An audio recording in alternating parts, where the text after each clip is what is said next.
કે જીવનમાં ડગલે ને પગલે આપણી કોઈ જગ્યાએ રક્ષા થતી હોય તો સમજવું આપણો ઠાકોરજી આપણી રક્ષા કરી રહ્યો છે, ભગવાન આપણી રક્ષા કરી રહ્યો છે.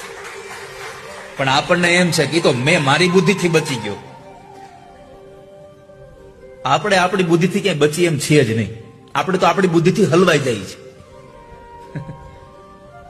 તમારી બુદ્ધિ તમને ફસાવી દે છે, પણ જે દિવસે ઠાકોરજીની મરજી થઈ ત્યારે તમે છૂટી શકશો, ત્યારે તમે બચી જશો.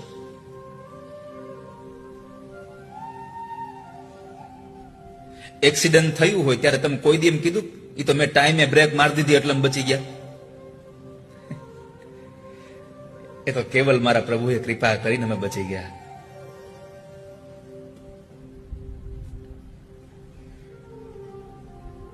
પેલું પ્લેન ક્રેશ થયું, એમાંથી એક માણસ બચ્યો.